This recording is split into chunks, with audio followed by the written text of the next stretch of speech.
ماں اگر دعا کرے تو دنیا کی زنجیریں ٹوٹ جائیں، جس کے ماں باپ ناراض ہو جائے تو دنیا کی خوشیاں روٹھ جائیں، جس کے والدین ناراض ہو وہ سب سے بڑا غریب ہوئے، جس کے والدین راضی ہیں چاہے اس کے اوپر چھت نہیں ہے مگر وہ سب سے بڑا امیر ہے۔ گفتگو تو مجھے بہت سی کرنا تھی لیکن بڑی اہم باتیں تھیں جو میں نے آپ تک پہنچائی۔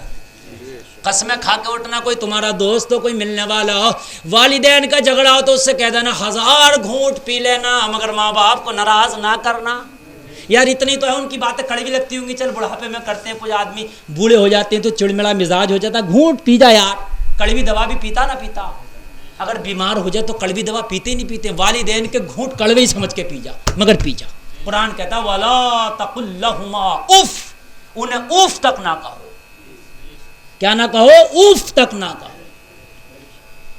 سمجھ رہے ہیں آپ؟ انہیں اف نہ کہو۔ وَقُلْ لَهُمَا قَوْلًا كَرِيمًا، قرآن کہتا ان کے ساتھ بھلائی کا معاملہ کرو۔ کیا کرو ان کے ساتھ؟ بھلائی کا معاملہ کرو۔ میں نے جو قرآن کی آیت پڑھی تھی نا، ذرا تھوڑا سا اور توجہ کر لیں، ایمان تازہ ہو جائے گا۔ قرآن کہتا وَلَنَبْلُوَنَّكُمْ بِشَيْءٍ مِّنَ الْخَوْفِ وَالْجُوعِ، ہم ضرور تمہیں آزمائیں گے، کبھی خوف کے ذریعے کبھی بھوک کے ذریعے۔ قرآن کہہ رہا ہے بہت سے لوگ اگر بھوکے ہو جائیں یعنی مال کم ہو جائے تو وہ عجیب سے شکوے کرنے لگتے، فلاں اتنا مالدار، فلاں اتنا مالدار، میں اتنا غریب کیوں؟ جو غربت میں اللہ سے راضی ہو اللہ اسی سے زیادہ راضی ہوتا ہے۔ امیری میں راضی ہوئے تو کیا کمال کی بات ہے۔ قرآن کہتا ہے ہم آزمائیں گے کبھی بھوک کے ذریعے اور کبھی خوف کے ذریعے، وَنَقْسِم مِّنَ الْأَمْوَالِ، کبھی مال کی کمی کے ذریعے، وَالْأَنفُسِ وَالثَّمَرَاتِ، کبھی جانوں کی کمی کے ذریعے اور کبھی پھلوں کی کمی کے ذریعے۔ کتنی چیزیں خوف کے ذریعے آزمائیں گے، بھوک کے ذریعے آزمائیں گے، مال کی کمی کے ذریعے آزمائیں گے، جانوں کی کمی کے ذریعے، پھل کم کر کے، ساری چیزیں تو اللہ نے بتا دی۔ ہم کم کر کے آزمائیں گے تمہیں، اس آزمائش میں اگر ثابت قدم رہے تو پھر اللہ کے انعام ہے تمہارے لیے، اور یہاں اگر ذرا سا ڈگمگا گئے تو پھر اللہ کی لعنت بھی برسے گی اور پھر اللہ کا غضب بھی دیکھیں گے۔ اے لوگوں، اللہ نے قرآن میں کہہ دیا میں ضرور آزماؤں گا، ضرور کا بھی اس کا ترجمہ اگر کرو گے تو ضرور آئے گا، ضرور آزماؤں گا، یہ نہیں کہ آزماؤں گا کہ نہیں آزماؤں گا، ضرور آزماؤں گا۔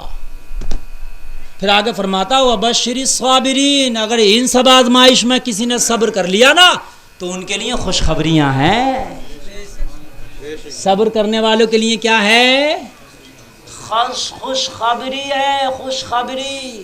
الذین اذا اصابتہم مصیبہ، جو صبر کرنے والے ہیں نا انہیں جب کوئی مصیبت پہنچتی ہے تو وہ کیا کہتے ہیں؟ انا للہ و انا الیہ راجعون۔ یہ جو موت کی خبر پہ ہم یہ آیت پڑھتے ہیں قرآن کی تو یہ آپ کسی بھی نقصان پہ پڑھو، سمجھ رہے ہیں آپ؟ اس لیے کہ قرآن کہہ رہا ہے کہ ہم تمہیں آزمائیں گے، اور جب انہیں کوئی مصیبت پہنچتی ہے تو صبر والے یہ کہتے ہیں اللہ ہی کی طرف سے تھا اور اللہ کی طرف لوٹ گیا، سمجھ رہے ہیں آپ؟ ہمارا اس میں کوئی میٹر نہیں تھا، اللہ نے دیا تھا، اللہ کی طرف لوٹ گیا۔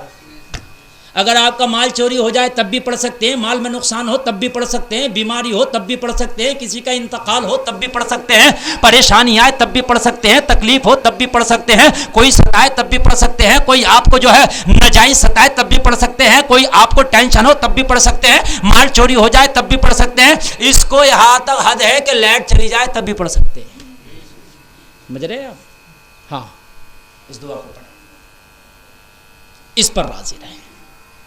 یہ محرم شریف کا مہینہ چل رہا، جو مہینہ کائے کا مہینہ چل رہا؟